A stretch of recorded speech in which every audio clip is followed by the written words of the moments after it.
Hello everyone, it's Ginger here. Welcome back to another painting. This is another one of my big ones. You'll have seen my sketch video. If I can get this out. Come here. Oh, it's attached. There we go. This one, which we did in a recent sketch video. So we're now going to size this up onto one of my proper boards. Hopefully you guys can see that. Hopefully. Never 100% sure with this, but there we go, because it's such a big piece. So it's quite a big piece of paper. It is more of the Fabriano watercolour paper.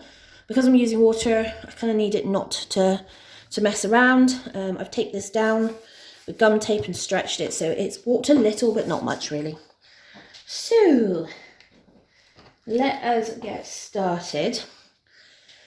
I'm going to start with my chunkier charcoal rather than the Krita. I will come in with a Krita as well. I just want to mark out, just like I did with the sketch, I'm going to do this, add water, get my tonal value, and then paint over the top. Oh, I'm really sniffly today. Please excuse any background noise, because my husband's laying a floor somewhere in the house, in the lower parts of the house.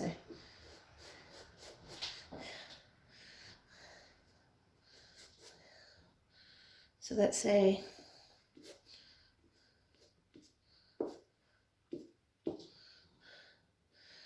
and then comes down here like that and out.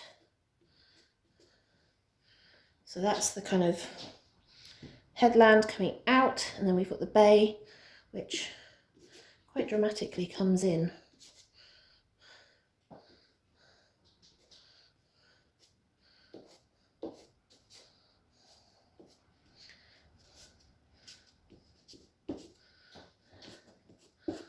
And we're just using the block on its edge to create all this. And then we've got our sea line, which is further up.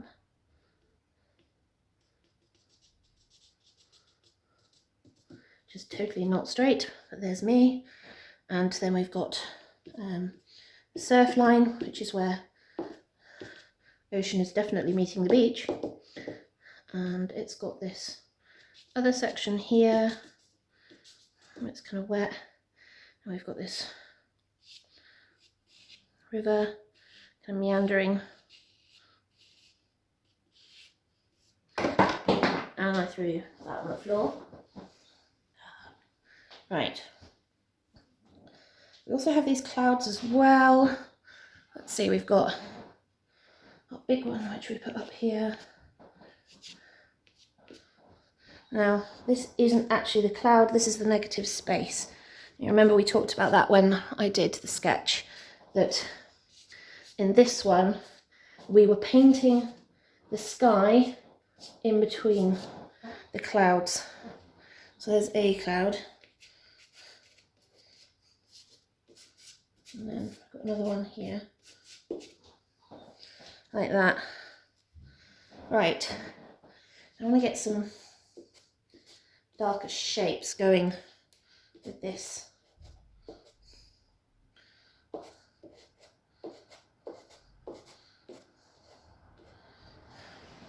Just so that we can see where we've got our differences. This is mostly because of where the vegetation, where the indents are on the hills. We've got a different hills going on, kind of where the cliff kind of cuts in, cuts back, cuts in, cuts back. So we want that a little bit more exaggerated down here, I think, than what I had in the sketch, like that. Quite a dark section here, darken amongst all these grasses.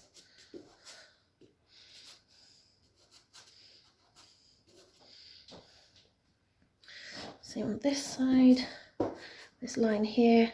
We do actually have this path which kind of cuts through, which is the sandy path there. And a dark section there. Right, so that was nice and easy. Ha ha ha. It's more about just kind of mapping out where is everything. Right, so there is everything. Now I've got some fresh water and one of my bigger paintbrushes. And we are going to just go along, pick some of this up. Now, because I've used the softer charcoal, this is going to go everywhere.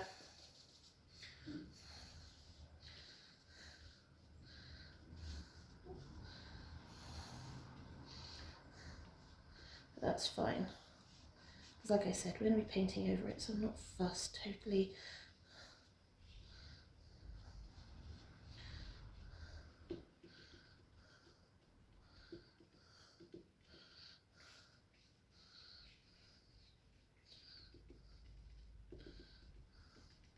Just using the brush to create some interesting shapes at the bottom here.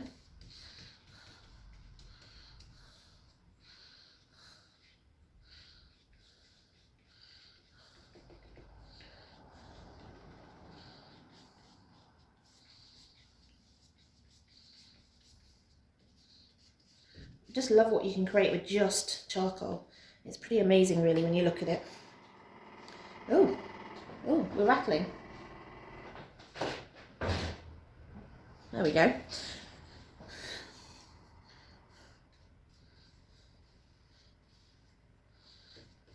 This big dark bit down here, which is where the grasses are. Just going to reinforce this.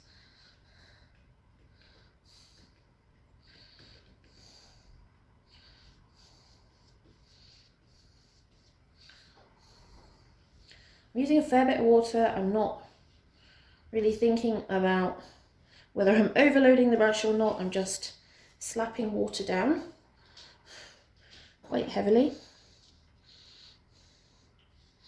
And the charcoal is doing most of the work. Right, I'm being very careful around that bit because I do want to keep that relatively light because of where the sand is.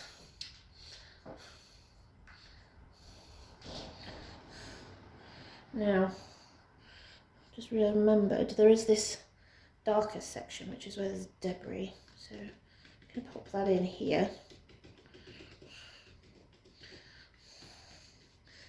Only because I want to paint this in here where the water is. Just carefully go around top of the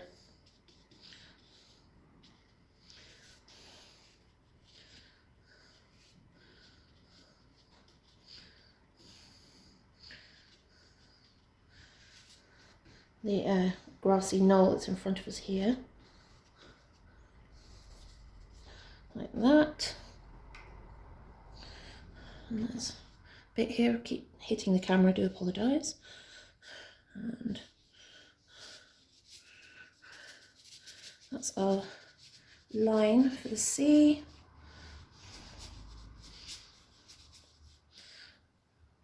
And then, so what I want to do is I want to use the charcoal to map out the actual clouds, which are this here.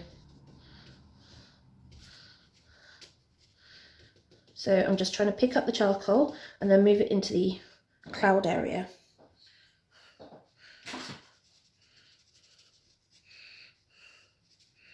Leaving this white space, which is actually where the blue sky is.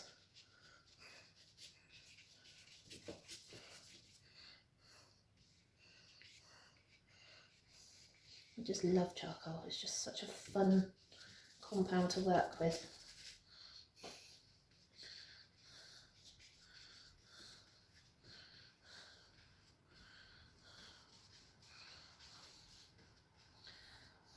It just picks up off the page so easily with the water.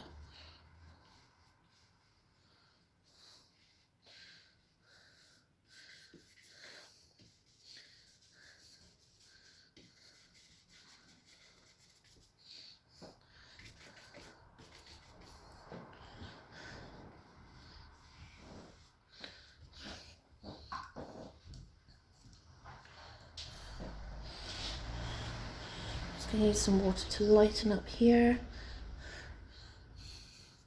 just because this is where sky meets the sea. I just want it a little lighter. like that.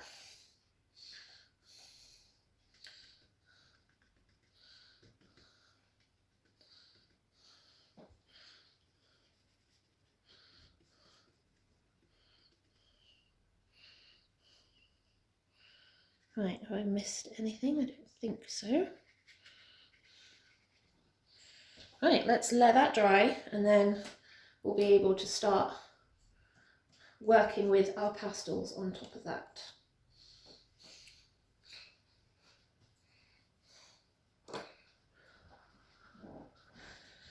Right, as you can see, I've got a lot of colour down. So I've started my sky and clouds. Unfortunately, it didn't record that and I still don't know why. And I've improved my sea colour. So I've only got that down on a thin layer for now. But I'm now working on these clouds. I'm just got this wet cloth and I'm just kind of taking some off and creating a bit of texture. So the thing is with this is you want to put on, take off, put on, take off. Because when you do that, that's when you start getting some interesting effects, better blending, better textures.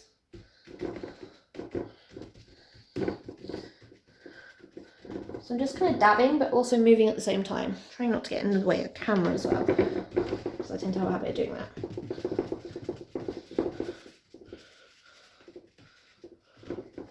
Right, let's see what happens when that dries. I'm going to bring this cloud into that a bit more there, just so that we've got a bit more cohesiveness between the cloud and the actual sky hole. You know how clouds tend to thin at the edges and therefore you end up with like it blending into the sky. Right, this is dry from when I was working on it earlier. So I'm going to go back to that and bring some more of this in.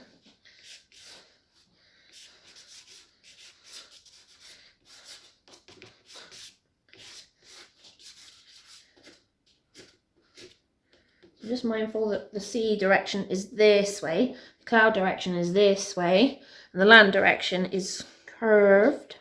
And we just want to keep that in mind when we're following our lines.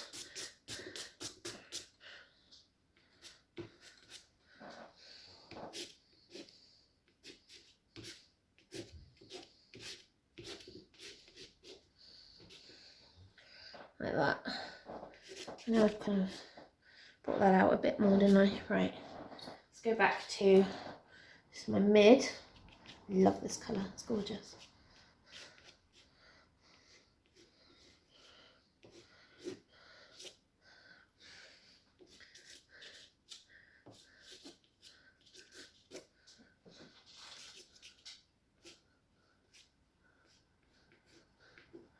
I also want to add some contrast by bringing some kind of little cross lines in, like that. We've also got the darker blue that we put in right in the corner.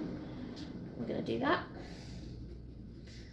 Just kind of grab him and bring down. Be mindful of where that land is.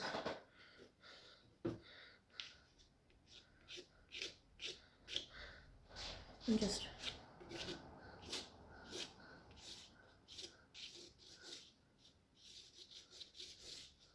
sketch that across. I know, I've kind of ruined my sea line, but not really surprised by that.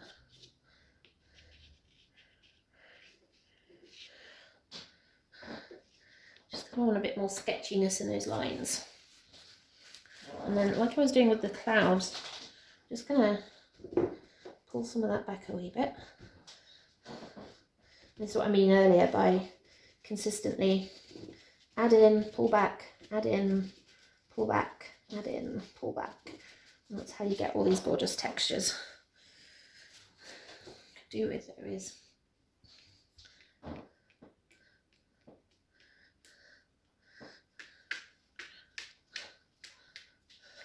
mindful I'm absolutely spraying my sketchbook with water.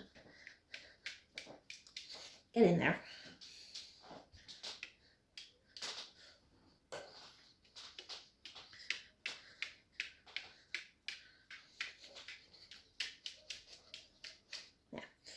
Right, gonna let that sit, and I'm also gonna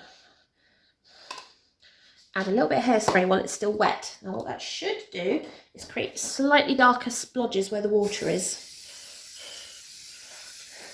where the hairspray interacts with the water. Yes, I know it's a bit of a weird fixative, but it works. Trust me. I still got all these bits from the kitchen towel, that's fine. Right, I'm gonna let that dry and then we'll come back to it and continue working.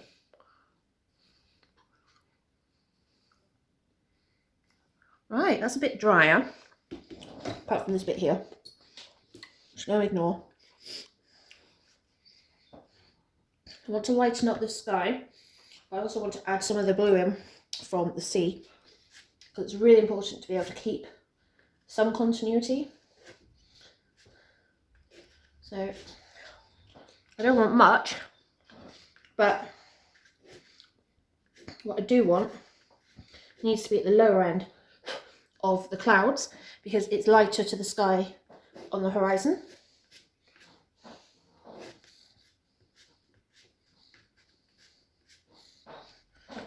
So some of the lighter bits there. And some there. Right. So that will tie this colour in to this one down here, which still isn't quite dry yet, but we'll keep an eye on it. Now in here somewhere is the blues we used for the sky in the sketch. Try and find it. I've got so many blues in here. So this one? I don't think so. I think that's too dark. Let's have a look. Oh wait, no, too dark. It wasn't you. Is it you? No, you're also too dark. Nope. So that only leaves me with this one and the other one. I think it might be this. Really? Let's just try it on here. I don't know, it is. It's just because I've got this really deep blue down already, so.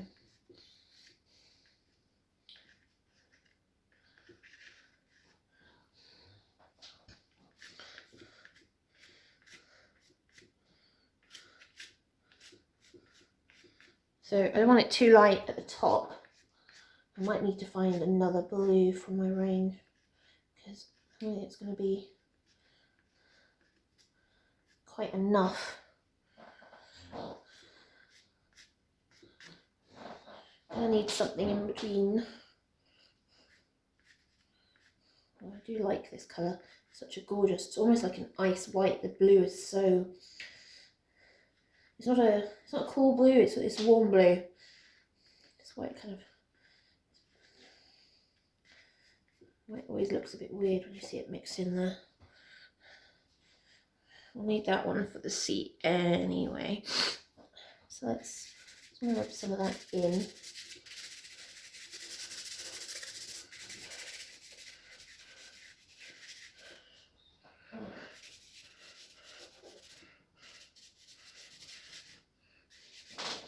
So I'll be working over the top of it. I'm not fussed. I just want to make sure I've still got plenty of tooth. Also interest as well, because you can see some of this texture come through when I do that. And same here, just rub some of that in. Not much, just a little bit. Like that. Right. I need a better blue. Let's find a better blue.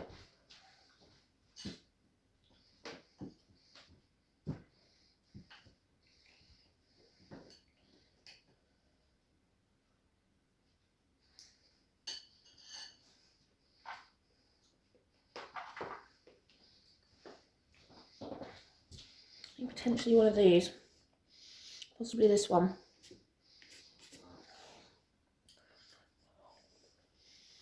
This one. Oh, that's a little better.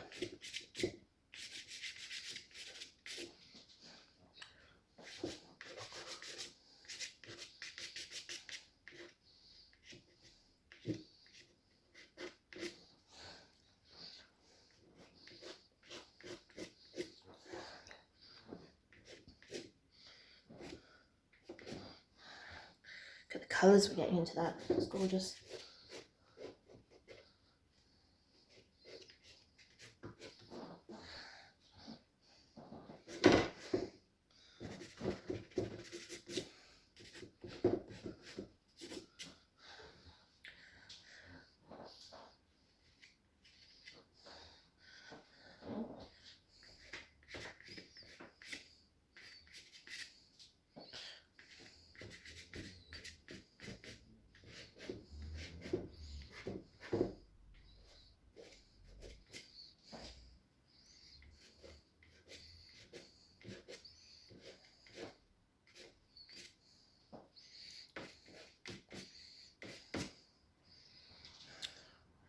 Oh, I like that.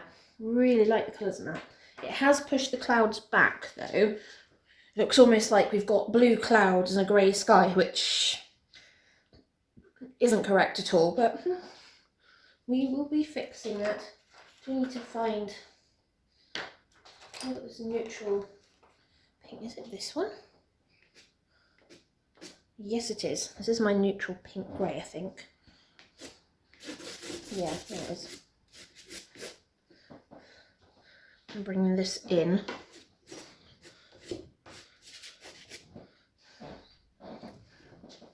As we come in to these clouds. No, these are the clouds. I keep reminding myself. These are the clouds. And remember, this bit's the lighter bit, so I need to make sure I work on that.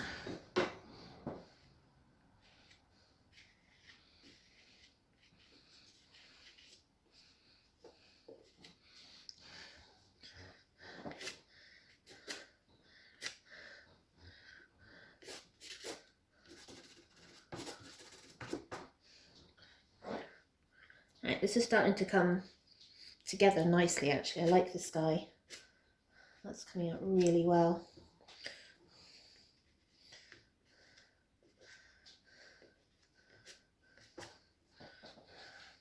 Just trying to keep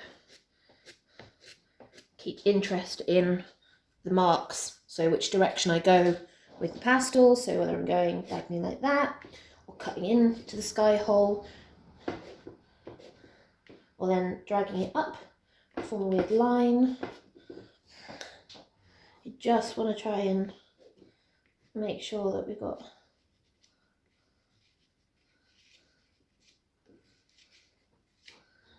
some interest going. Shapes, textures, fun. Shapes, textures and fun.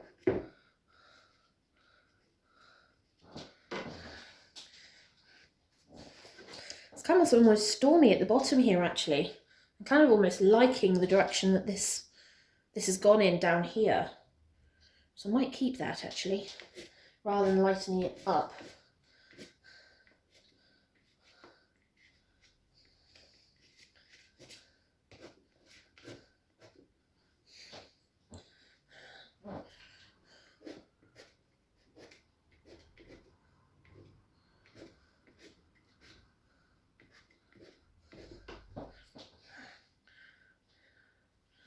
Yeah, I really like that. That's come out well. So yeah, we're really kind of pushing the colours, we're pushing the marks a lot more from when we did the sketch. I don't think you guys can see that from here. Let me bring the sketch back in.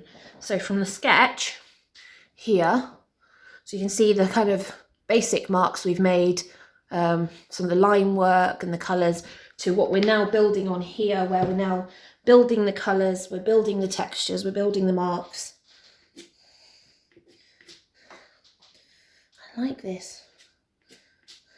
I think that's probably the charcoal underneath causing that, which is kind of what you want really, is to be able to bring that in. And it's kind of the reason why I use it as a base layer. I'm knocking everything over, which isn't helping.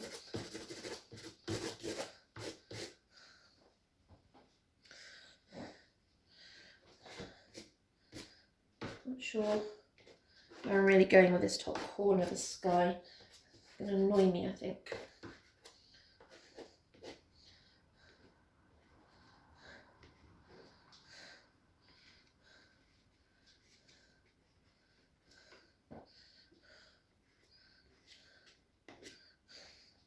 I want to bring that yellow back in. Where did I throw it? It's over here.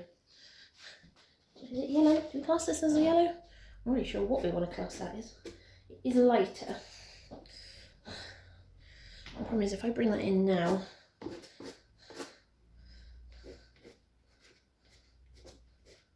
I'm going to risk using the darker section at the bottom here. So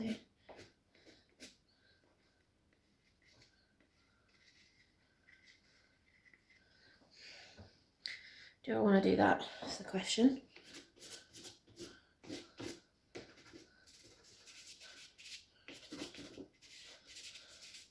Just blend some of that in. Oh well, I'll throw the pastel away. Then we don't need to worry. That's not how it works.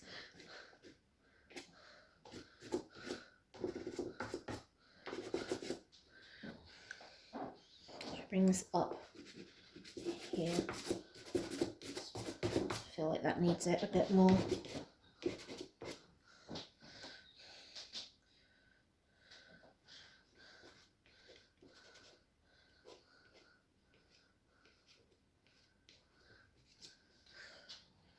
Right. Yeah, okay. I'm going to put that grey. I'm wondering if the grey might help. Just conscious. That's not even a grey, is it really? Is this not a brown? No, it is a grey. I'm going mad. It is a grey. It's a warm grey though. I'm not sure how I feel about that.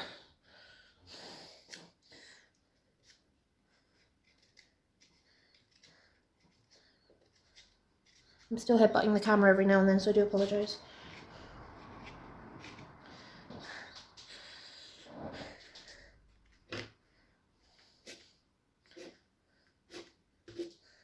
And I'm going to bring this into the sea. I don't mind that for a minute because I'll be bringing that back out of the sea, so less of a worry at that point.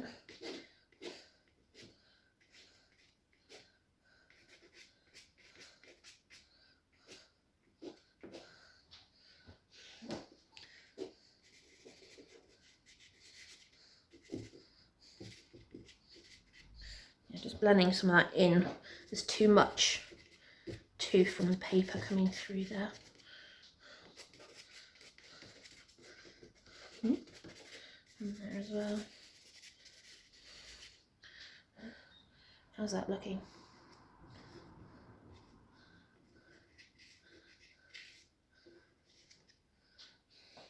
I like that. Just these lines.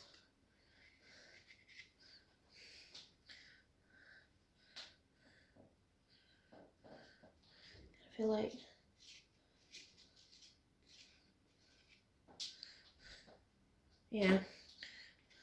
where I feel like I'm losing the shapes a little too much for the clouds and just letting the grey. The grey's a new pastel. Can't really see its shape anymore, but it was a new pastel. Oh God, look at it all over my fingers. Look at that. So because it's quite hard, it can give me some really interesting marks.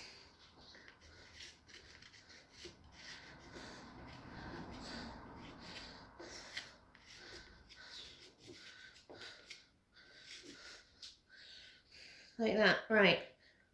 I'm going to leave the sky alone. Right. Not going to touch the sky again. We're going to leave that where it is. We now have a really moody sky, which wasn't really the plan, but that's now what we've got. But I really like it. I really like the colours and the textures. I think that's really gorgeous. So we'll leave that and we'll come back down to the sea and see what we can do to rescue it. What I'm not happy with is this at the moment. I feel like it actually needs to swing out more around because it's giving the wrong direction. So we'll work on that, I think. We'll work on you, don't worry. Right. I'm gonna grab a quick drink and then I will be back. Right, quick drink. Now back to this sea, because that's causing me no end of angst. that's even right. So, do you know what? We're going to take our favourite water and we're going to give it a good coat of water. And we're just going to blend the whole lot together and then see what we get. Now, some of it may not blend because of the hairspray. I know in certain places it can be quite subtly waterproof when you're not expecting it.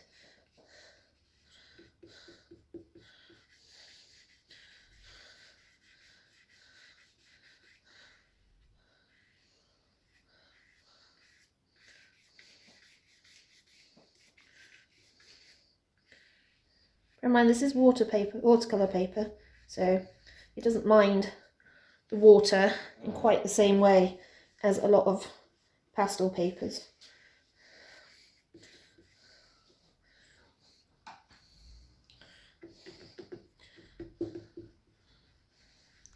I'm gonna just do little swirlies. This just helps pick up the pigment, move it around, and just lift it.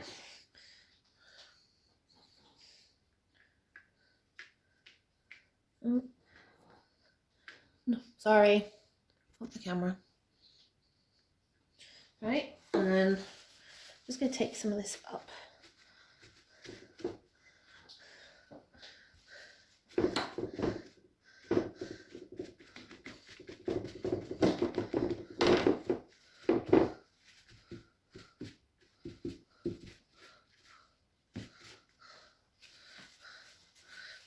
All the different, got so many weird things going on now.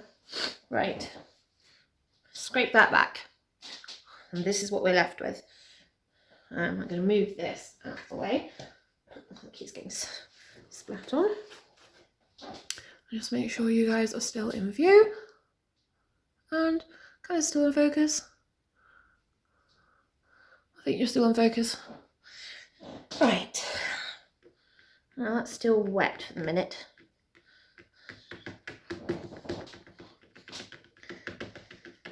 Remember, my fingers can pick up pastel, so it can make a lot of interesting marks sometimes with just wet fingers. You have to be careful though. Right. Maybe while that's drying, we do some sand, because who doesn't like a good bit of sand? The sand on this beach was quite an interesting colour, because it wasn't. It was more brown, like this. So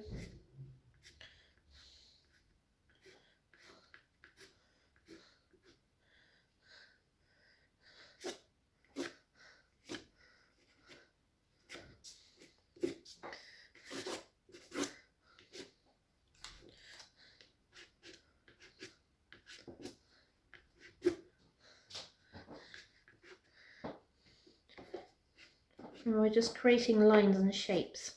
I'm not interested in anything else.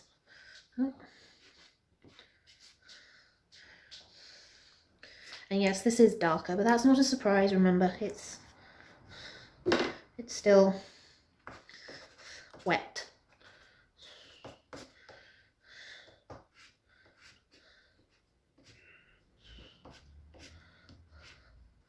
Ah yes, this is where we come in. We have this path here, but we'll worry about that later. At the moment, that's not a problem. We also have this stone outcropping that actually comes out further than that, so I need to be careful about where I want that, because at the moment I've not really put it in, but I really should have.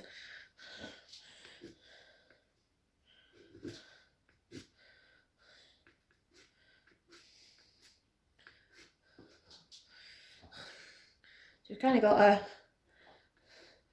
a beach head, kind of.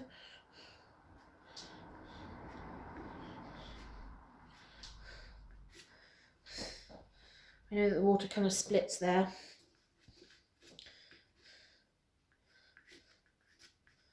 And I'll throw the pastel on the floor. And it's now in 3 bits. Honestly,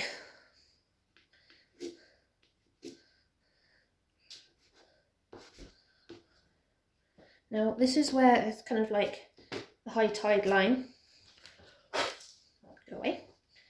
And there's loads of detritus along the high tide line, which is kind of as it should be.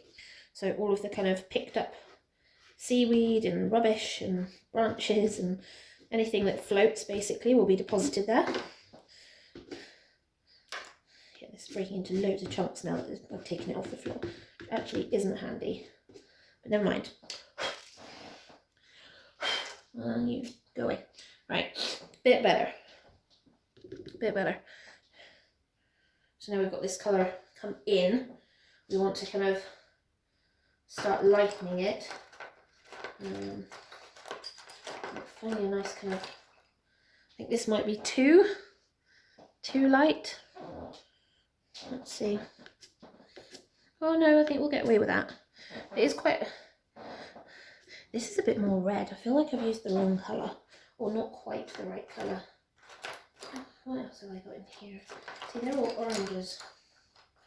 Maybe it is the right colour, it's just slightly different on this paper.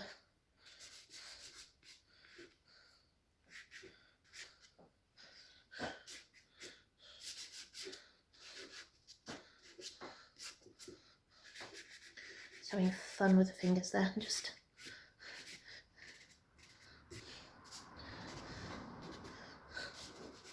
smudge it in a wee bit. Not much, just a little bit. Right, stop playing with that. Get back to this colour.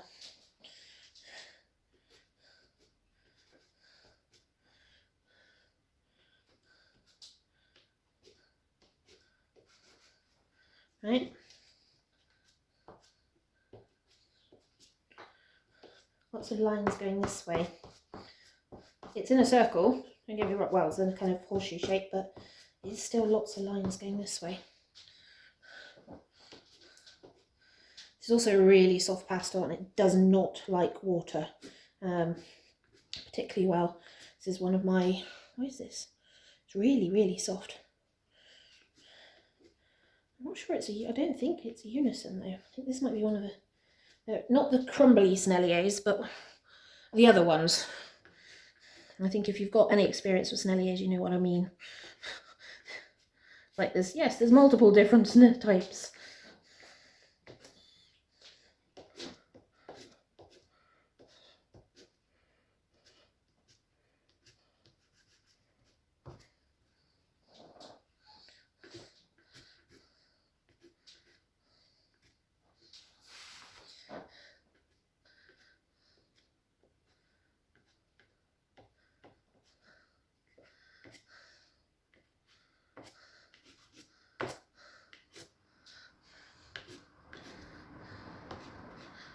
Remember, at the moment I'm just getting colour down, seeing where I want it to go, having fun, creating some shapes,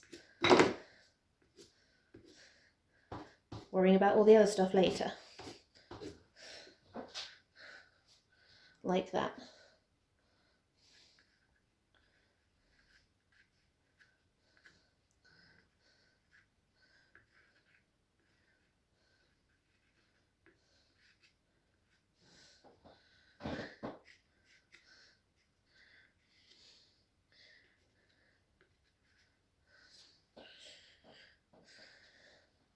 Quite like that actually.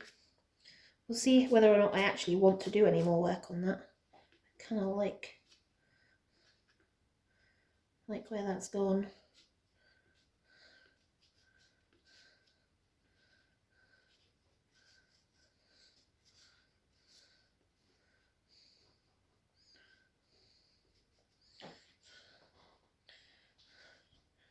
Maybe.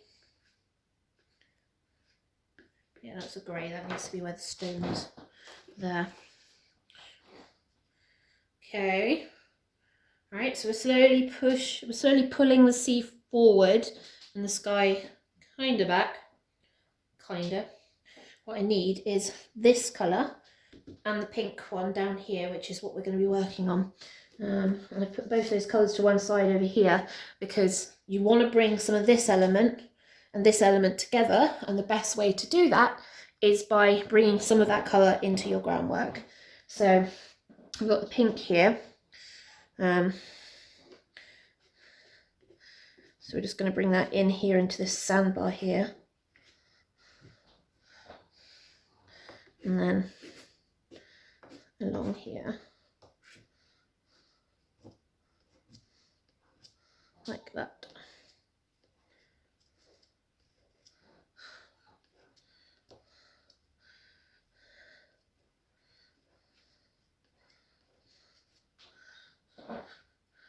Now where else? I want to really put some of that in here. Now, some of you may have heard of the term lost and found edges. So basically, edges that kind of are soft and therefore they kind of blend together and they don't draw the line because there isn't a definitive line of where one bit stops and the next bit starts. So that's your lost edge. Your found edge is where you've got a more definitive line and therefore your eye is drawn to it and you find it, hence the reason found edge. So you've got your lost edges and your found edges, and we're kind of doing a lot of that here. So you can see where this bit's soft and it all kind of blends together, and then you've got these scratchy lines that I'm drawing in which draw your eye and create, there is an edge. That is where the sea stops and the sand starts. You know, that's what we're talking about when we want to say your softer edges, your harder edges. Same with the clouds. So you've got your softer edges up here and up here at the top edge of these clouds, and then as the cloud kind of hardens at the lower storm end, closer to the horizon, and makes the sky hole more obvious, you've got these hard grey lines, which are your found lines. So that's the kind of difference between what we're working on in all of that, and just to kind of help give you some idea of why not everything has got a weird scrawly line attached to it, because it doesn't always need one. I'm going to bring this in because it actually makes a really great grey as well.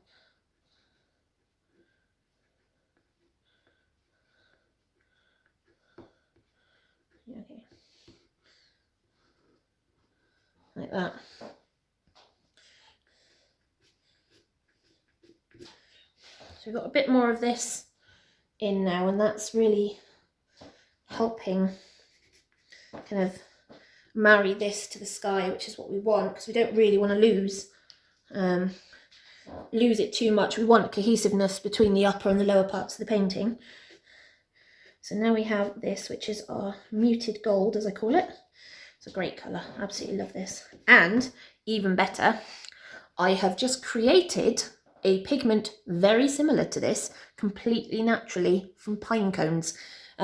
So look forward to you guys seeing about that one later. Now, the problem now I'm having is I've got so much pastel down that it's struggling to actually grip. So what I might do is I want to do some splatters, but I don't want it to go everywhere, so maybe just drips might be better, especially as when you've got this much pastel on the paper, you see it kind of beads and then rolls. It's like, right, okay, are you going to soak in? No, you're just going to bead on the paper. See, it's rolling down here. There we go.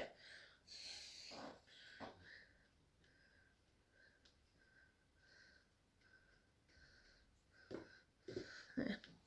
Right, leave that for the minute. I'm going to also spray it with a bit of fixative. This will allow me to just get a bit more pastel down. Bear in mind, I'm using watercolour paper.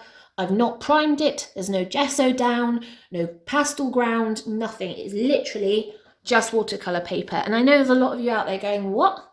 Because how can I get this much pastel down and this texture and this work without having a ground down to grab the pastel? And that is literally just the consistent techniques of what I've been showing you with this painting, of taking away, putting back, taking away, putting back, because the pigment will stain the paper and it will leave that colour behind. And some pigments are really quite intense in pastels, so you will be able to achieve some really great colour and then lift it off and then put more back on top, and that will give you your layers.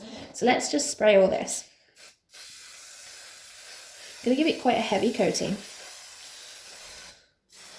And also along the sea, but I don't want to touch the sky. I'm happy with that. Right. I need to let that dry before I do anything else. So we will come back to that in a minute. Right, everything's dry, everything's settled. You can kind of see where the watermarks are from where I was splatting water everywhere, which is good. But I am not happy with the sea. I want to bring it down because I just don't feel, I don't know, I'm not feeling it. I'm not feeling it that high. So I want to bring the sea down. Realistically, hopefully without me headbutting the phone this time, kind of almost to here really.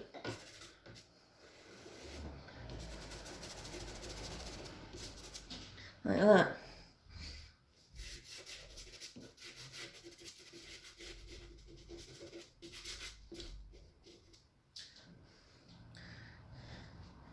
Just felt it was just too much sea for what I wanted.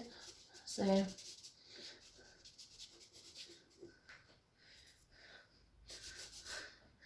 I do that and then add some of the dark blue back in, okay.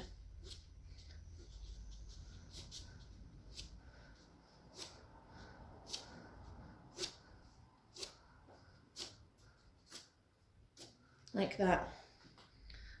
Bit better maybe? Now I'm kind of bringing it down a wee bit. Yeah, I think that is better. I still need to work on that.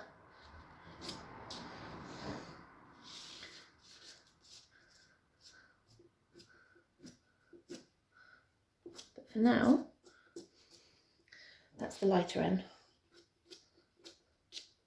Right.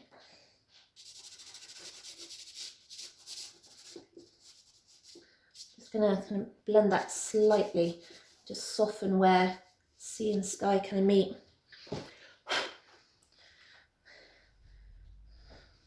I'm pretty sure that curves down, which is classic me. What do I want to do? I want to maybe bring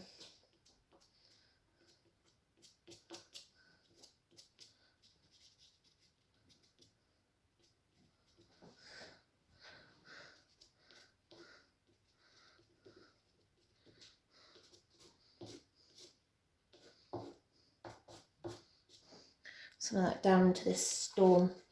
I think it's just a little too intense coming down to the line there where the horizon is. Like that.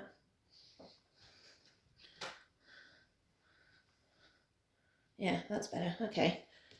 So now this, which is what we want to deal with.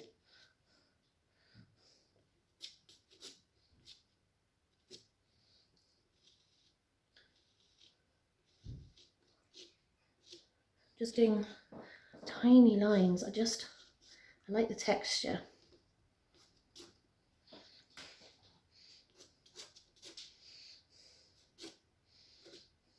Keep kind of eating into this headland, and I know I shouldn't, so I'm trying to be really careful with it.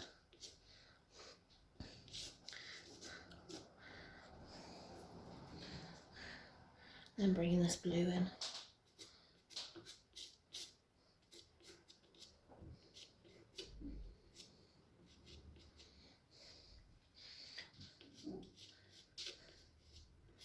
See, I think it just needed a bit of perspective. And you see the kind of colours we've got going on here.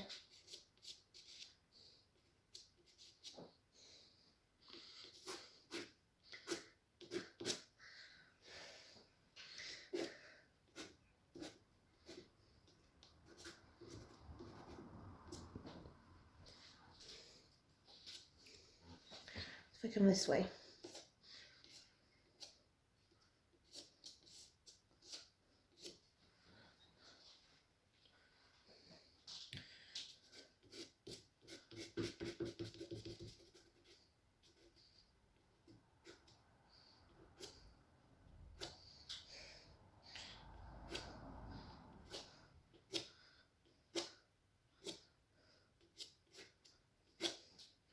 So, well, this is the angle the sea's, well, it's not the angle the sea's coming, but it's the angle the burn is kind of coming in and joining the sea at, like that. I like that better. Now, I know I wanted to add a little bit more of this in, like that, but I need to lighten it again, mostly because this is where the surf is, and the surf is more kind of, it's picking up the tones of the sand, so it tends to go more towards the white. I've only got 2 pieces of this here. Just wondering whether or not this might be too white, but we'll see.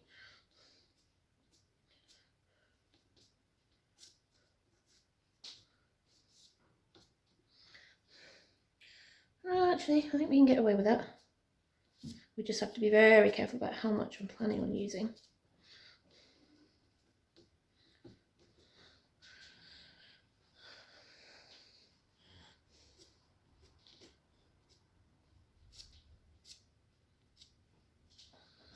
I don't want too much of it.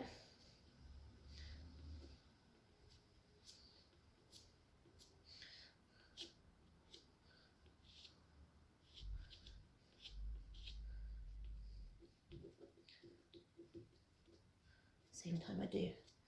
I'll just work that in a wee bit there. Loving this colour, just gorgeous.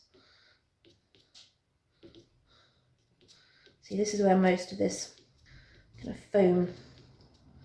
foaminess has happened, is down here.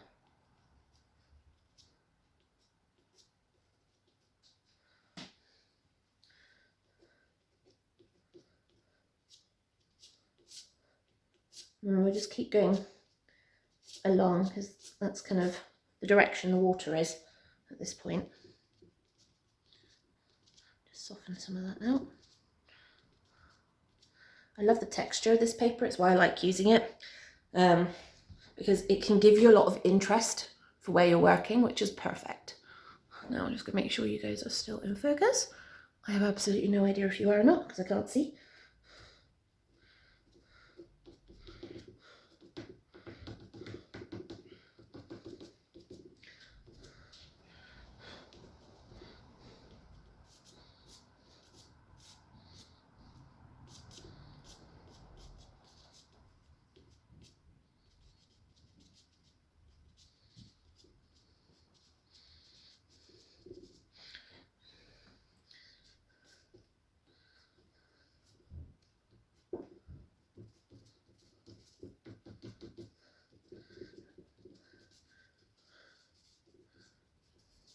My fingers already, didn't take long, did it?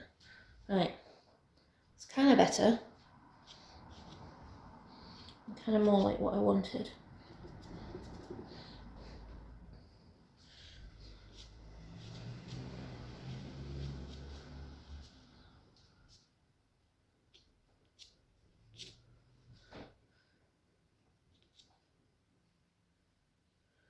Now, I'm going to bring some of this in down here as well.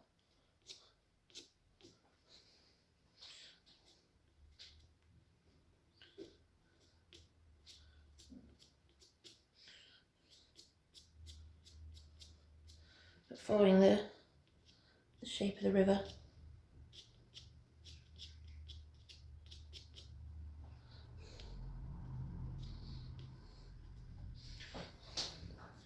Right, that's better.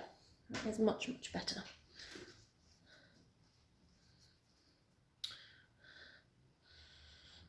Definitely want to be adding some of the grey in. I've got this one, which is a blue grey.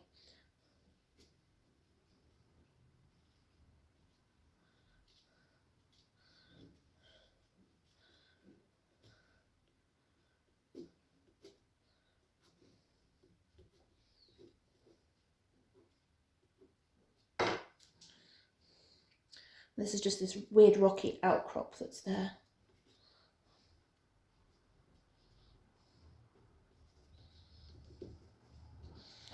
leave that like that, I think, for the minute. Although we will put this one back in.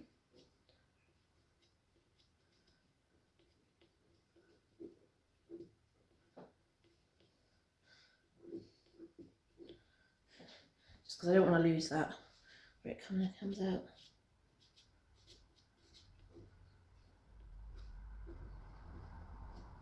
Like that.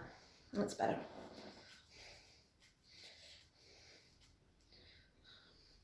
Do you want to dull this down? It's a little bit in your face.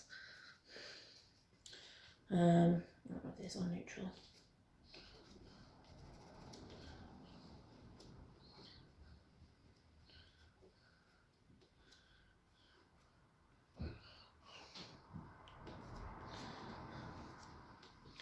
Also bring this this way.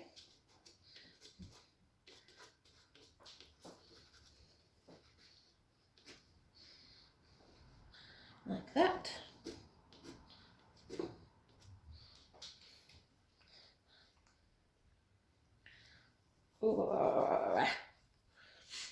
Oh, itchy nose.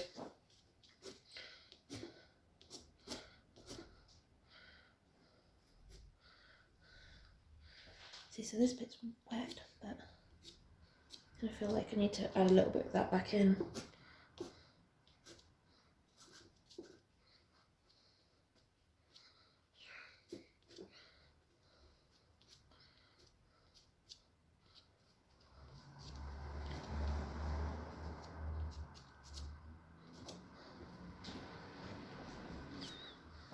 That's that path to the beach sitting there. Okay.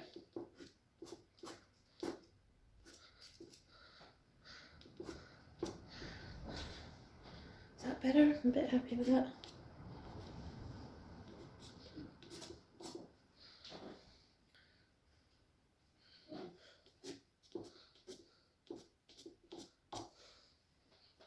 Maybe.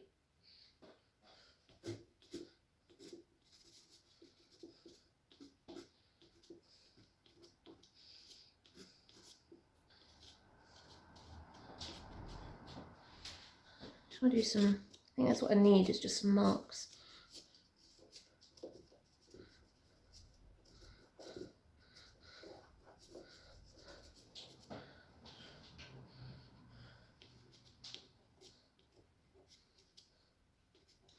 Like that. A bit better. I know I've lost a lot of the darker colour, but it is quite a light beach, and a lot of that will be pushed back a fair bit once we start putting all our darks into the ground here. So this is our foreground.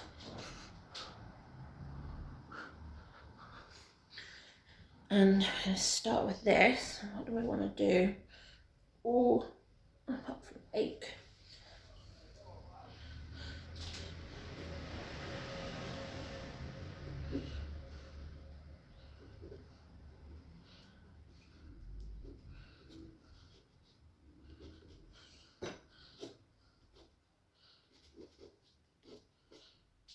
And that's that rock. We'll finish. We'll work on that a bit more. It needs a bit more dark. I don't like this. I like the blue grey, but yeah, I've got better greys. Plus, I've also got the charcoal, which I might put in to solve that problem. Right. Let's start on the headland. So I see the headland further away. I want a little bit more distant. I just don't know how distant I want it. So let's kind of work on some colours. It was quite a kind of almost sandy coloured just trying to find a nice colour to do that with. This might be a good colour. Cliff, it's weird. I thought it was going to be a lot more grey, the cliffs around there, and actually it's not.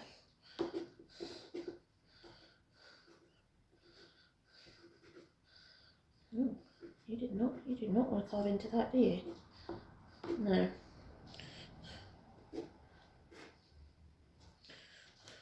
I'll make sure that I don't keep moving the board, because I do keep moving the board and I know I keep moving it. I do apologise.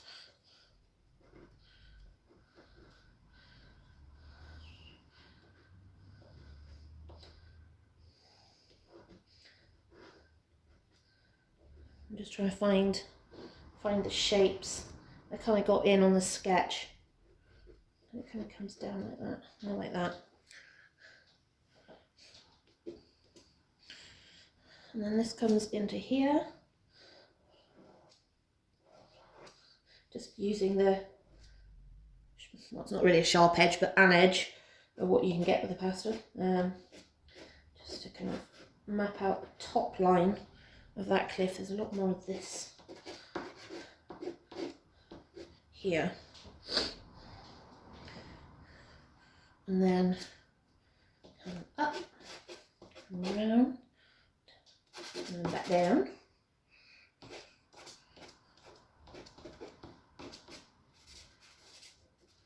Blend a little bit of that in. I'm probably going to have to do some taking away and putting back, just because I want to make sure I don't lose the texture of these cliffs and hills here, because they're so gorgeous. And at the same time, I do also want to try and keep some of the charcoal as well.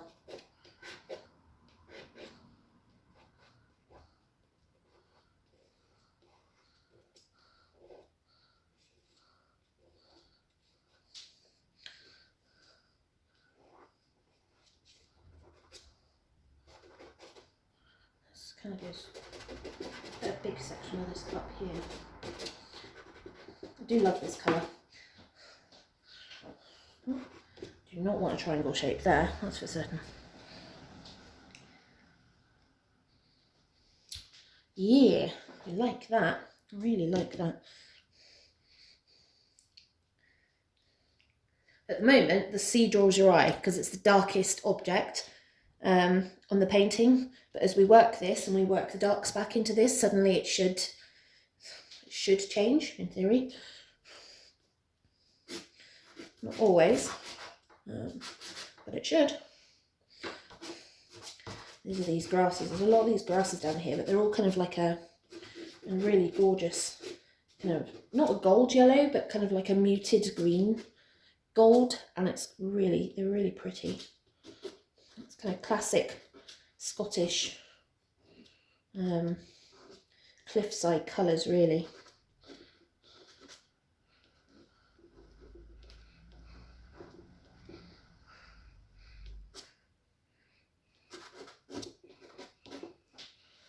I'm just trying to work out where I want it without losing too much of what I've already got down.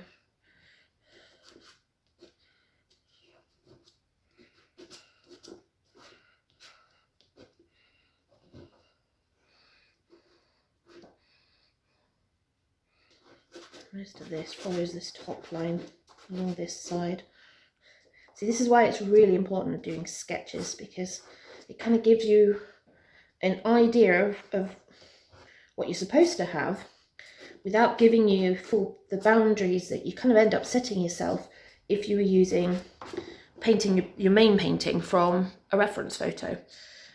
With the sketch, which I'm trying not to get this into the sketch, the sketch, that, you see, I've got all the shapes, I've got the colours, I've got the values, but I'm not necessarily sticking to it. As you can see, we've kind of expanded on the colour range and the value, especially with the sea. But as I said in the sketch video, I wasn't particularly happy with the sea, and I wasn't happy with the colours of the sea, so I brought that out.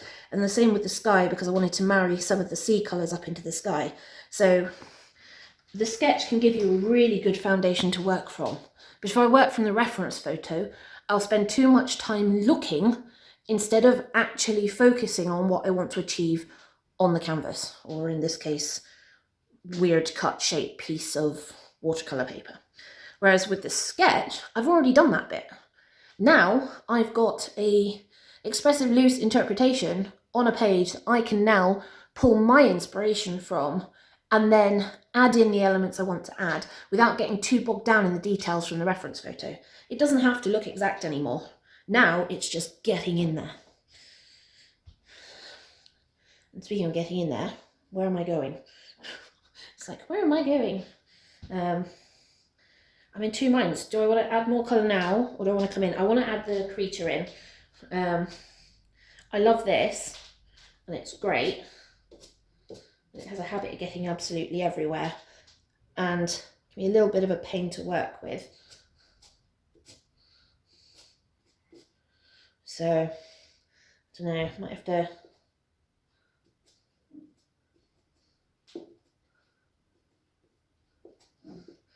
consider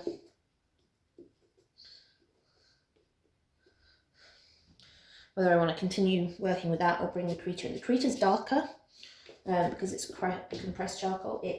So that's the non-compressed charcoal, and that's the compressed charcoal. It's a lot harder than the Derwent non-compressed. Obviously, compressed, non-compressed, it's going to be harder. But look at the colour difference. Now this is a tint. It's a violet tint, this one. Yeah, it's a violet tint, whereas this is just pure black, but it's considerably darker. In fact, let me show. So if I see, almost straight away you can see how dark that is.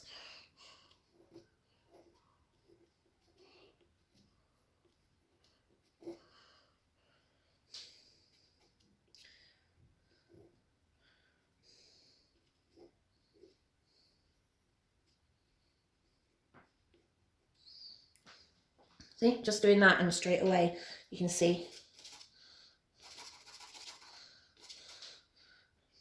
it's suddenly a lot darker. So I probably will actually maybe do a mixture of both.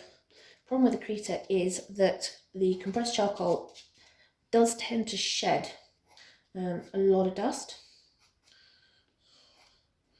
So we'll have to see how much of that I really want to get down. I also don't want to make the line work too much, like too in your face. I quite like the fact that in the last one I really wanted those bold dark marks to show the threatening clouds in the sky. In this one, obviously, I didn't want the sky to be threatening. I want it to be mildly threatening, which I know sounds weird. Mildly threatening skies. Most of you will understand what I mean. But therefore, when I did the lines in the similar colours of the greys of the sky, so that it wasn't in your face, but it did show there were some sharp edges and some kind of spikiness to what was going on up there. Whereas this, where you can see where I've put the compressed charcoal, you can see how much it's kind of brought that forward and gone right in your face. Here's the end of the headland. Right, I'm procrastinating and I know so I really need to get some greens down, don't I? Ooh, do I want to get my favourite reds down? Where are you hiding? One of my favourite rust colours. This is the darker one of the rust colours, so more of a brick. Quite happily call this Victorian brick. Anybody? Victorian brick? And it is a gorgeous colour.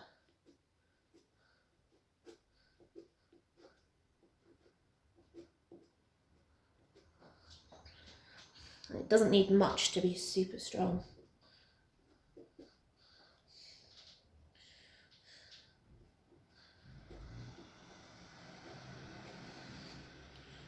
There we go.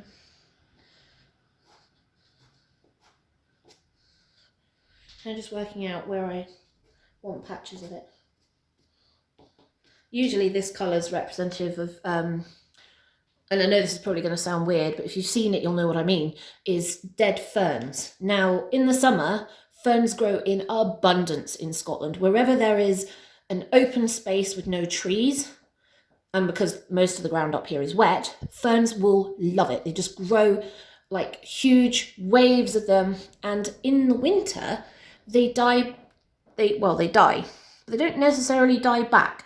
So they keep their big kind of fondrils of leaves, because I'm not really sure if you want to call them a leaves, I'm not really sure what you want to call them, but these big fondrils, and they go this beautiful orangey red rust colour. And then you end up with these massive banks of this colour spread across the hilltops and cliff edges. And it's weird because it looks really cool. It's such a great colour. Also, some of the heathers as well, underneath, the lower parts of the heathers tend to be this colour. And as they die back in winter, you'll see more of the underneath of the plant, and therefore you'll see a lot more of this colour as well. Hence the reason there is a fair bit of this colour kind of floating around in Scotland. Specifically, in the winter. It's a really strong colour, so I'm trying to be really careful with where I'm putting it.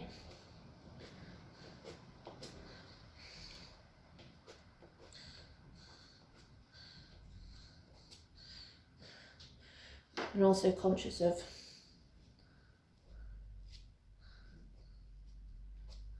where some of these cliff edges are, because it kind of it's kind of stepped. So the like cliff comes out and then comes back in and then comes back out, and you've got these kind of cliff shapes like this cutting in and out as it comes down from the cove.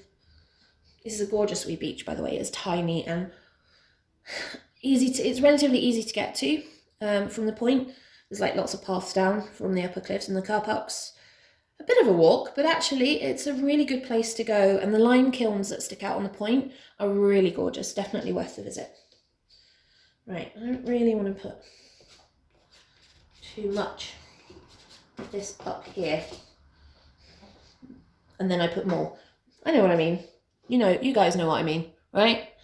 At least I hope so.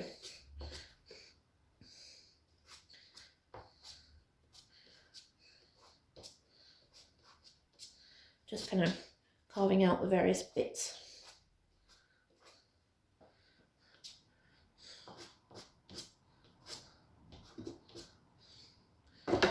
Bring this down. I'm going to need to darken this bit, so I'm not too fussed about that just yet.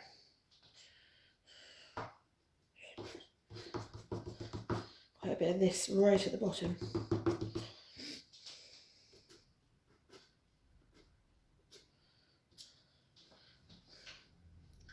Which direction are we going? We're not going to turn that into a song. But then it is first thing in the morning, and all of you have come along.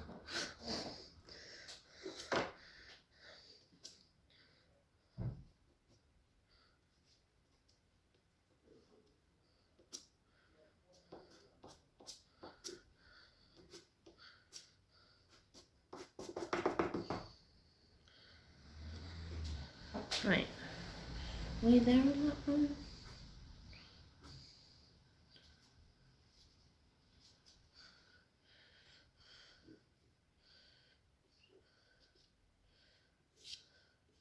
That's that line there.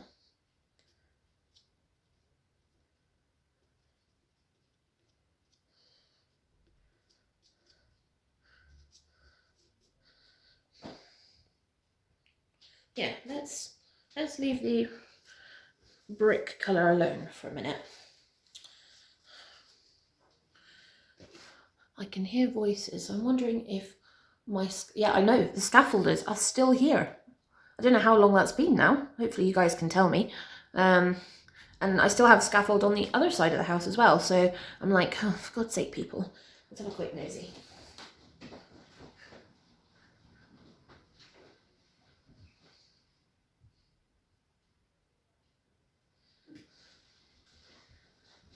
And the answer to that is yes. Yep, they are definitely back.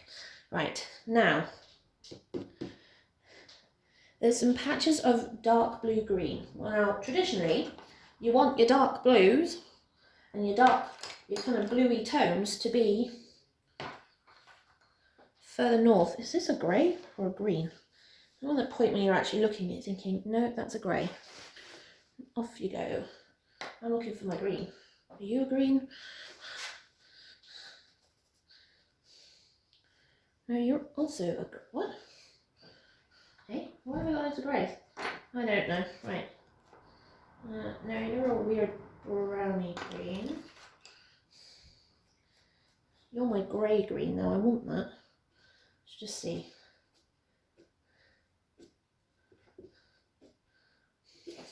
Better for distant colours, this one. It's gorgeous. It is, unbelievably though, for those that may have seen, may not have seen, this is one of the Ohuhu pastels.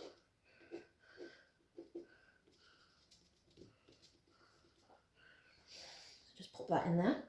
I'll put that to one side because I want to use a bit more of that, but I'm still looking for my darker green, which seems to have gone for a wander. Where have you gone? I like have every colour under the sun, and I have this one which is very blue green. But it's not really dark enough for what I'm wanting. I might need to go fish out dark green. Give me 1 second.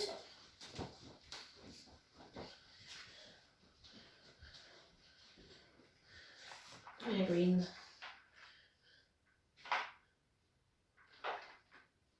You blue green. You're blue green.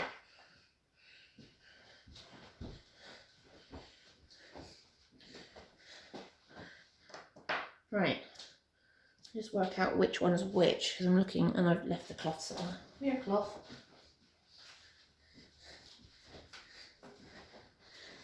So that's a very blue green. It's also quite a hard pastel. It's one of the Rembrandts. This one, a lot darker, but not quite as blue. Maybe we'll do that one then. Yeah. Yeah, we'll do that. Come here. What I might do is do some water some of this in actually.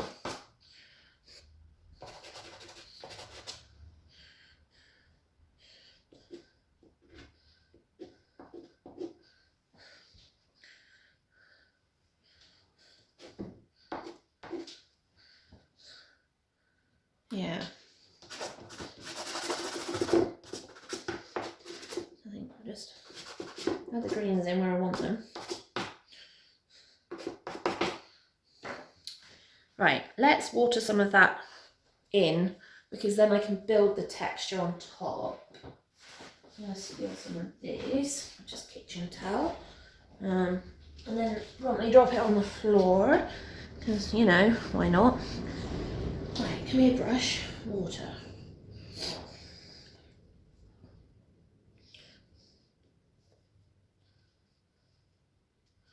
So I'm not fussed about colours mixing.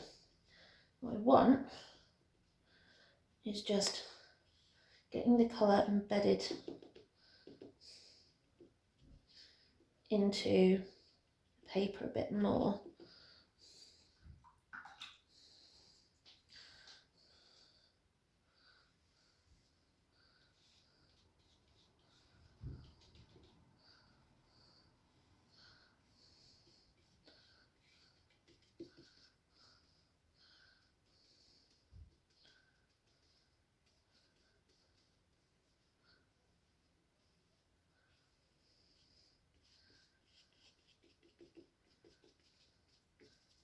That's where the dark bit is there.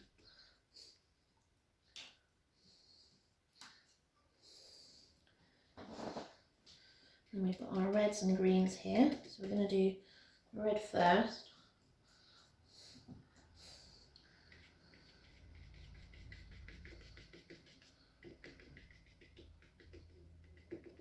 Bring that down and out. And then we're going to bring this down and bring the green up.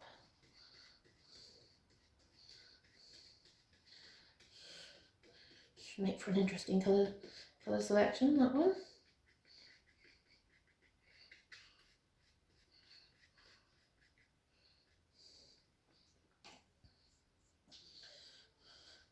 Same here.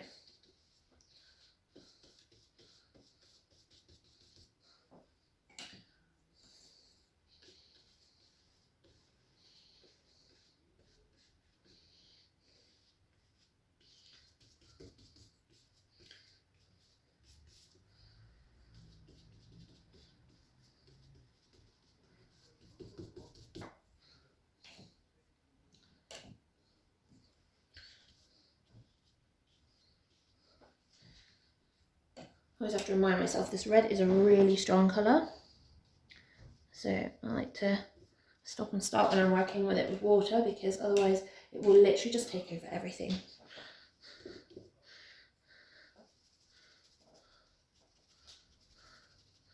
Which is not what we want at all. There we go.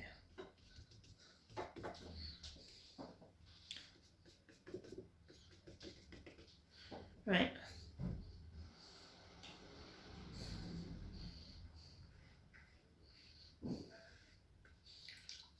I'll pop that there. And some of this paper and just see.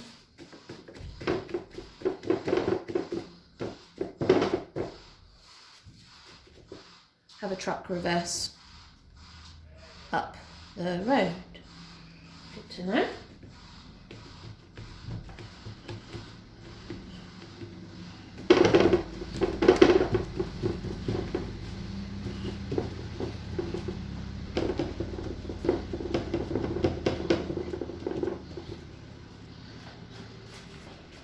Just do a bit more.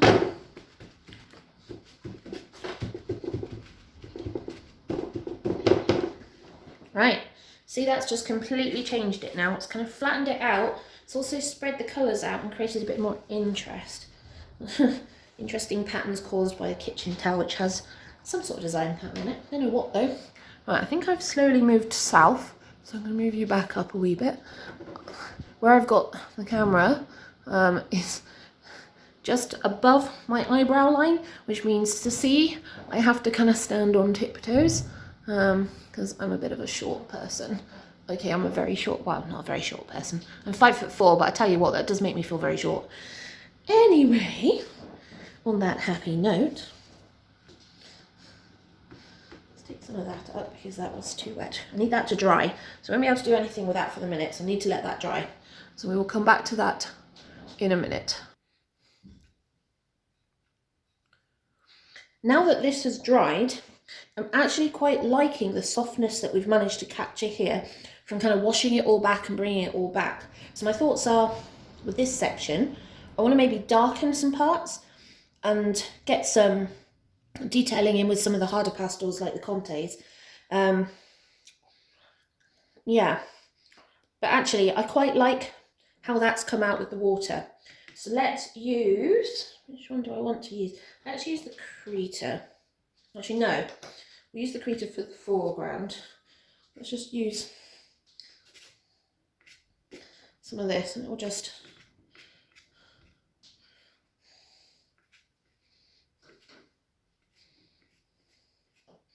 I mean, I'll probably have to bring some of the Krita in anyway because it won't be dark enough. Now what's going on out there? Let me have a look.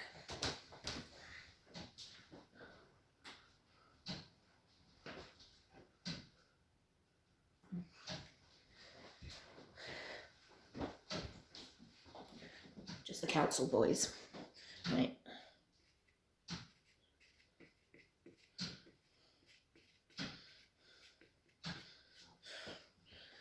So just going to add that in. And also the darker section here. I kind of want to add in there. And the darker section here, this is just where there's kind of like a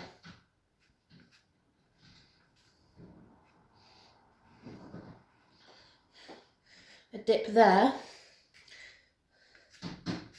and then dip section there as it comes up, like that. Yeah.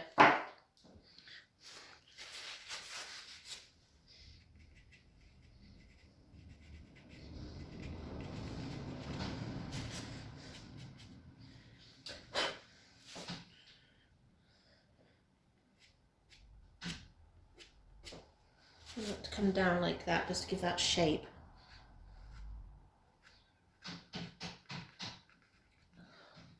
Honestly, I think my timing is terrible that he's now stood outside the house banging his bins together and I'm like, come on, move on so I can focus. Right. Let's add some of this in.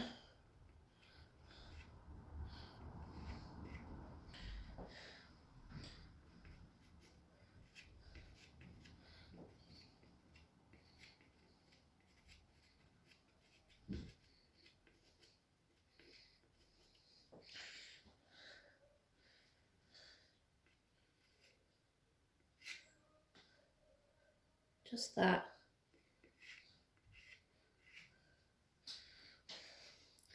It just helps create some shape. Same here, just darken some of this.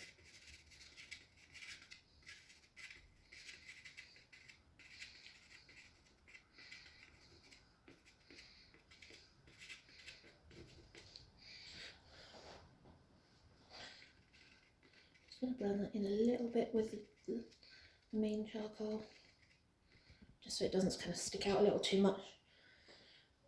Yeah, that's better. And then here,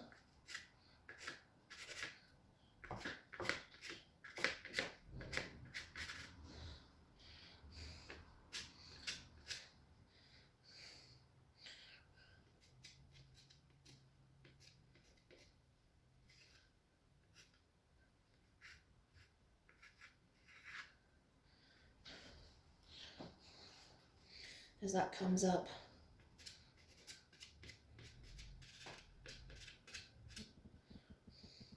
we actually haven't done the debris here, have we?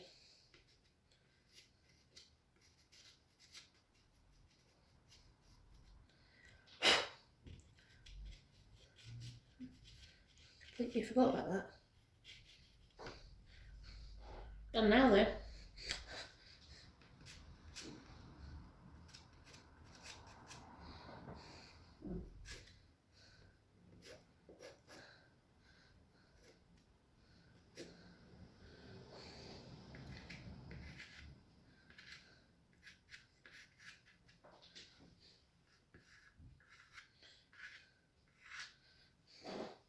Just creating those lines in here.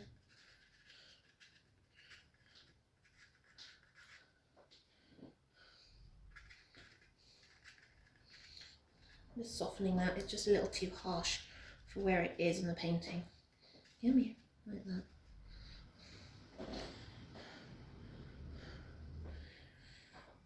Right, now before I go any further, I need to start bringing this in. Quite a nice yellow-green. Actually, no. Oh, the complications. Let's put our dark green in first.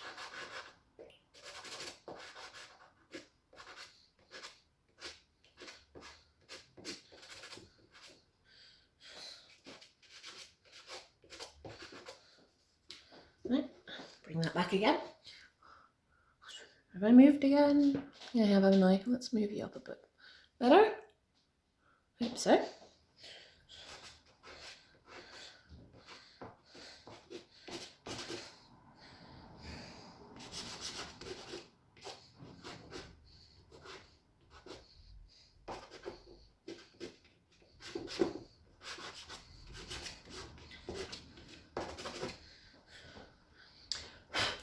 So this is us bringing this in. Now yes, this is the blue-green, the dark blue-green, but don't worry.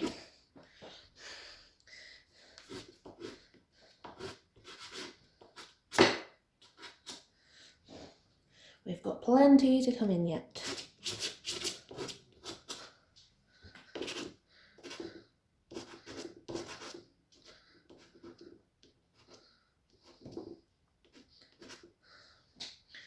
Same here.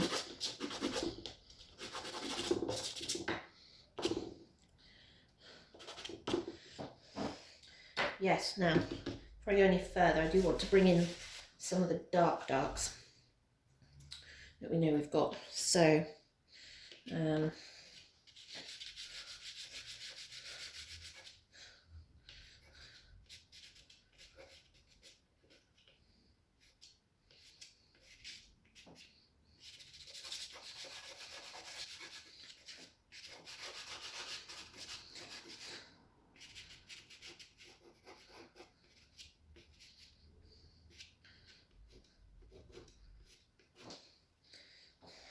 just like that. And we know we've got this dark line there.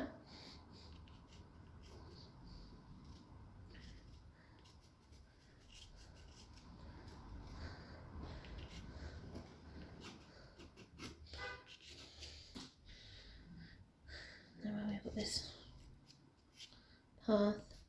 Just want to add a little bit there. Now this is where I want some really nice sharp lines like that. And this is the joy of using something like this, where it's compressed in such a way you can get such gorgeous colours.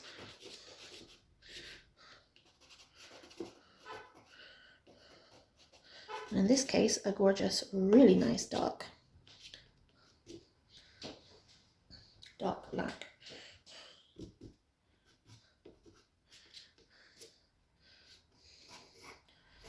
Kind of came down here. All came down there really, but kind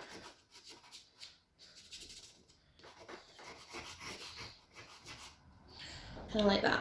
Right, let's pop you down a minute.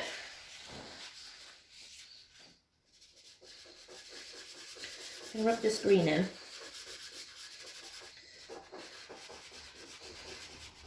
The reason that is I'm going to be taking some of it away as well, so I want to rub it in so I can blend it out as far as possible for what we want to do. Same with some of this charcoal, not all of it.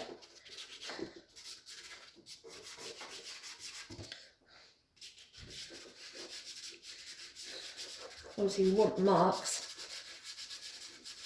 That's less of a problem because we'll be putting most of that back in. But you can see now the difference. And look at my hands. How that's softer, paler. We're bringing in the bold colours here. And that's what we're going to be looking at next. One of my mid-greens. Oh, yeah, mid-green. Yeah, it's got some more blue in it than...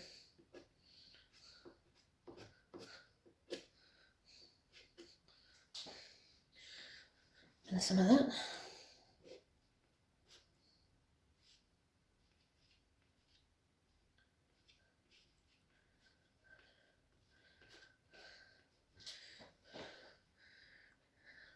So we're just focusing on where we want the green rather than throwing it on the floor.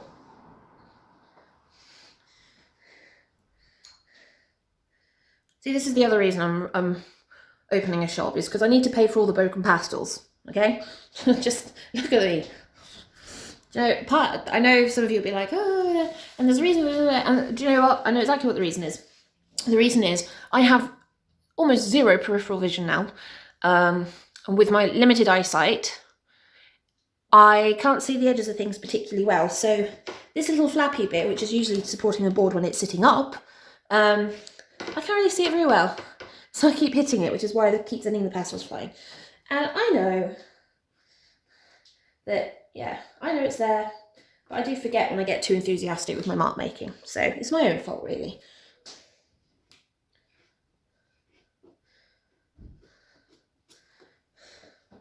Just trying to work out where I want the lighter sections and the darker sections.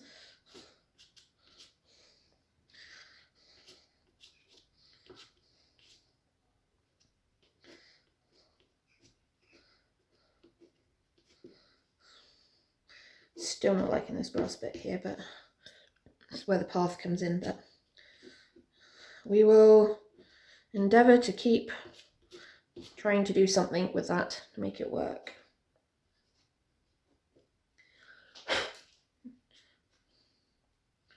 Now, where are we going with this? I want that to go up.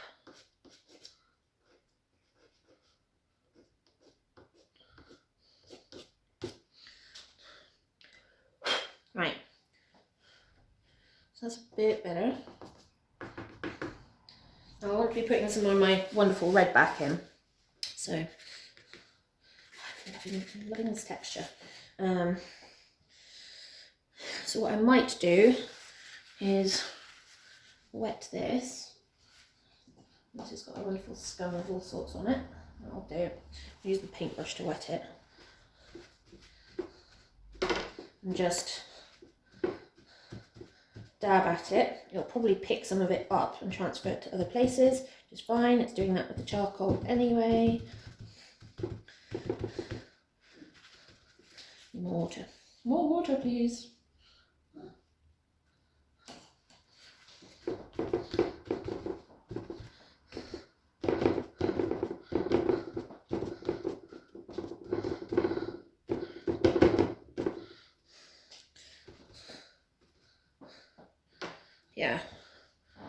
that's better. Yeah, it's looking a bit better now. Looking a little too forced for my liking. Now it's a bit more scattered out. So we want to bring some of these golds and stuff back in that we've got in the sky as well. So I have a couple of different golds. I've got whatever the leftovers of that one and that one. And then somewhere over here we've got our other colours. So we've got our pink grey, and that's not the sky, is it? No, it's a lot darker than that. Dark is good, we can do that though.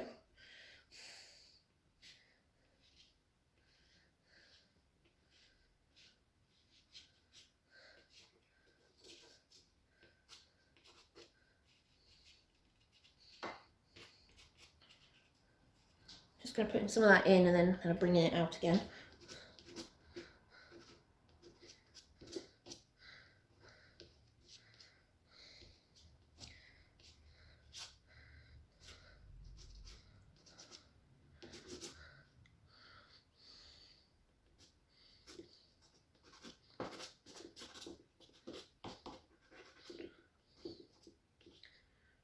Where's this going? I want some of this kind of rocky bit here.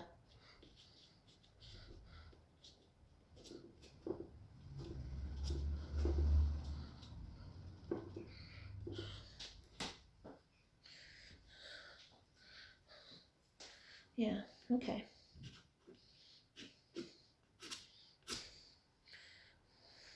To work out, there's lots of, thing is with this, these sorts of banks is what you get is you get blocks of colour. You don't get, oh, it's all one. You get blocks where you've got different plants kind of vying for the space.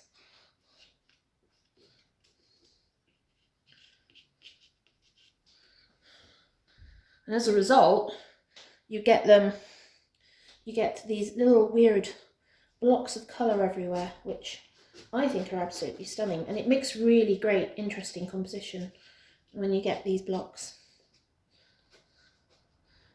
There's a kind of like stony bit here where it kind of cut off and down, like that.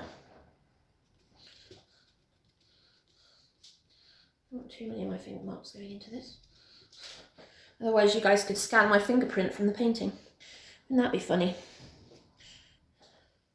I've got any, oh, a little bit up here, but not too much.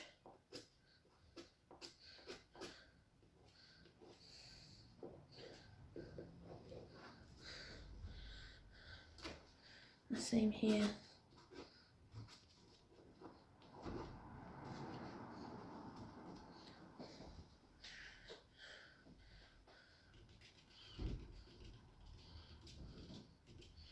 Right, now I want to bring in a lighter yellow green. That should start bringing kind of the highlight and the difference between the two, and also a orange which is similar to what we've got but lighter. So I have here, this is what I think it is. I've just got it wet, which is not going to help. Ooh, I think that might be too orange. We don't want it too orange, do we? Ah, this might work. Are you too orange as well?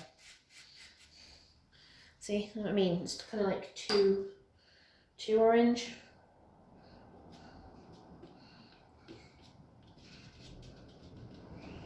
Yeah, too orange.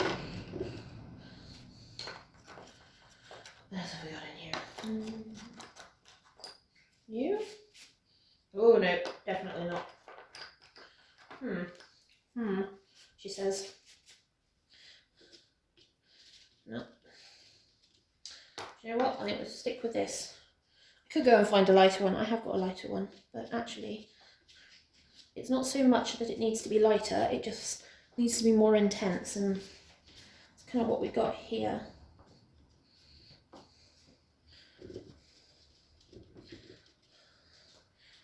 Like that.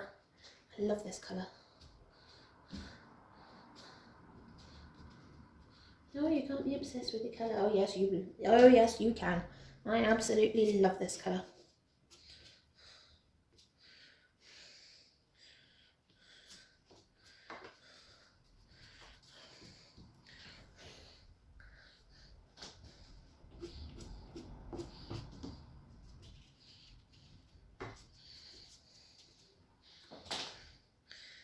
I've got little bits of it over here. What's on here?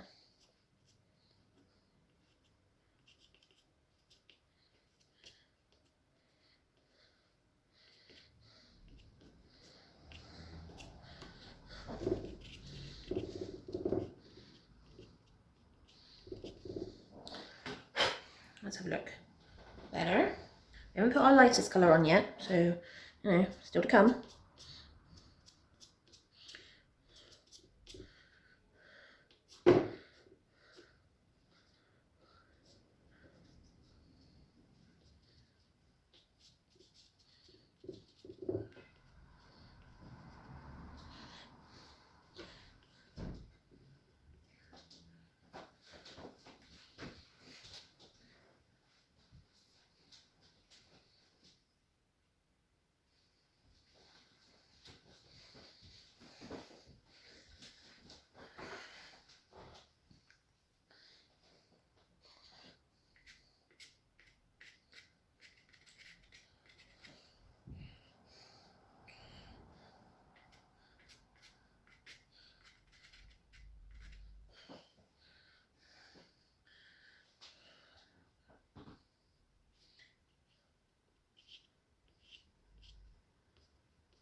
Right, yeah, I'm done with that. I don't want to do too much.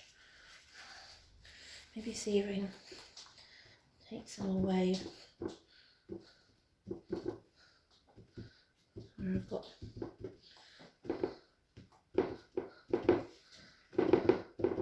just help kind of smooth that out a wee bit, like that. Yeah, that'll work. Right. This should be our lightest green. Yeah.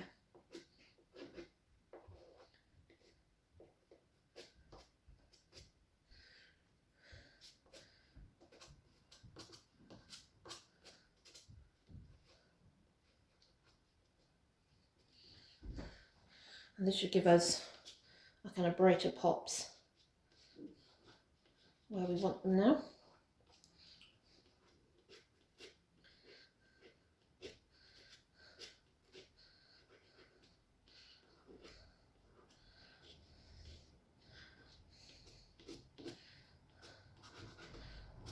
Which isn't much because the majority of this is quite a light tone. It's just that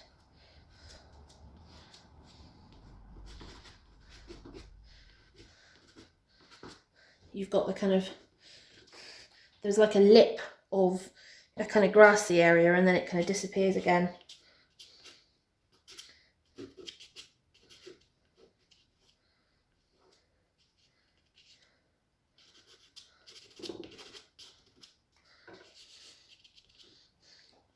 Like that, as we come down to where this path is, coming down to the beach.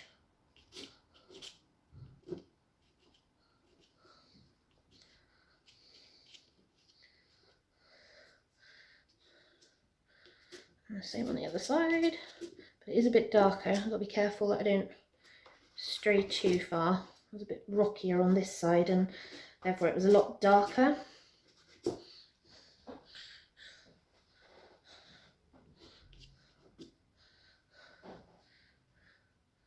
There. Right, I do want to use this to sort out some of this because this is driving me nuts.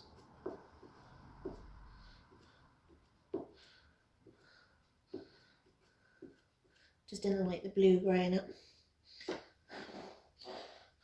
So that should be better.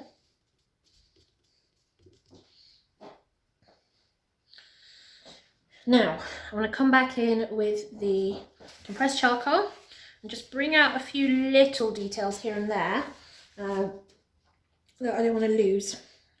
For example, I've got all these marks in the sketch along here, and that's because there were all these little kind of bits on this side of the beach.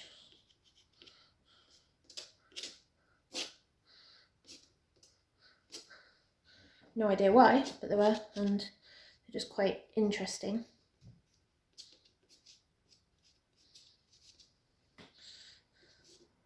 So we're just emphasising the path there, and then I'm going to emphasise where this front kind of rocky bit kind of cut in here, like that.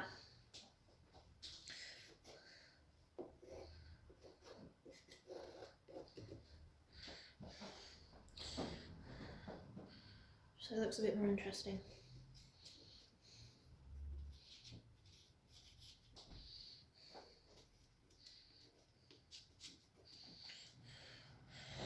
What are we thinking? Are we thinking this is done? I'm thinking it's pretty much done. I'm just fiddling now. Don't really want to do too much of that though.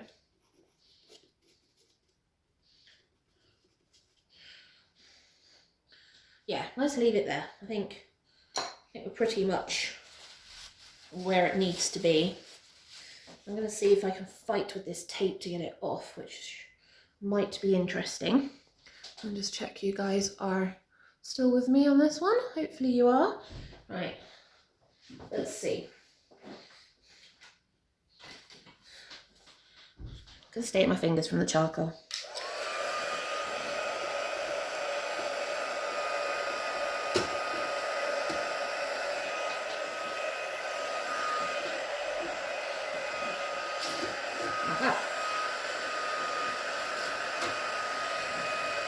That will help.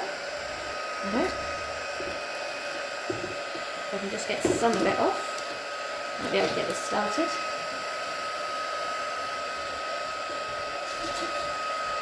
Just like that. That's better. Always nice to see the white line.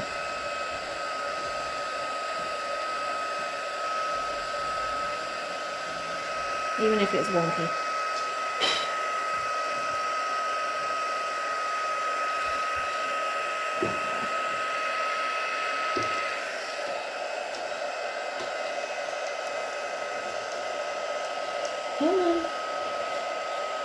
Well, that wasn't totally what I wanted, but it's getting there.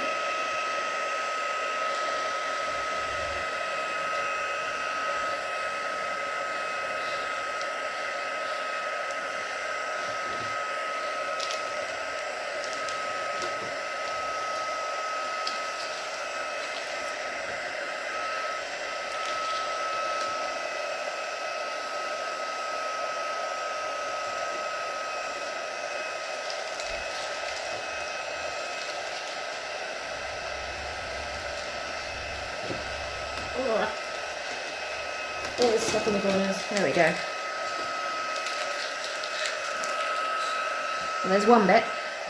I'm going to rip the end and then see if I can get the next bit off.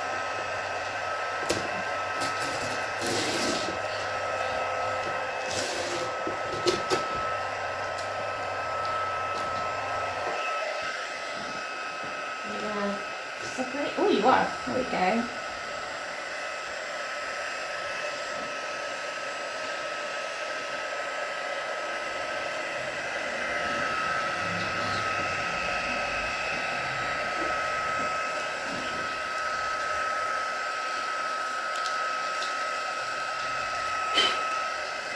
Yay!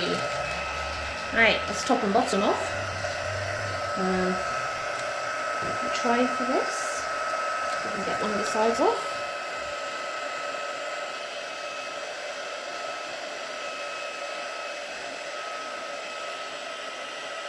Ah yes, I did not corner tape this one, so it's going to try and run away.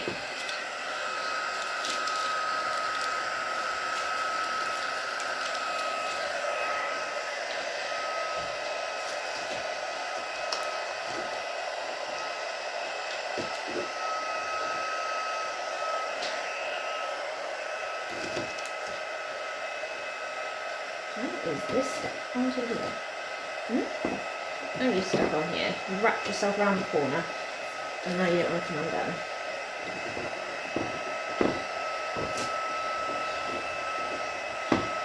There is one, isn't there? There we go. Right. Let's see. And do it. There we go. Yep. Come on. I'm not asking for much. Not from burnt fingers. Alright.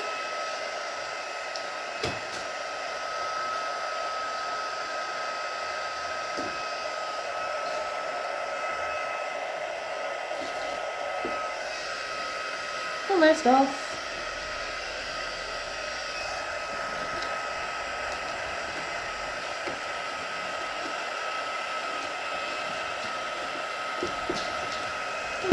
Corner. There we go. Oh. And done. Ta-da. Right. Let's put this somewhere safe so it doesn't burn anything. Except there. Right. Hopefully you guys can see that. Probably not. Let's move you better into shot. There we go.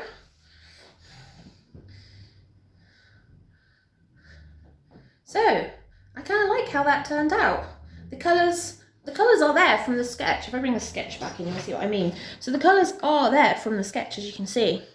Apart from the more intense blues that I've brought in, but I needed that to really bring kind of pop of life to it. As well as the fact I wasn't particularly happy with the sea, and now the sea has got this great colour and storminess going on. So yeah, really happy with how that one has gone, and hopefully you guys have enjoyed that too. Remember to like and subscribe. Remember to leave any questions in the comments down below, and I will see you all soon for another video. Ta-ta for now. Bye.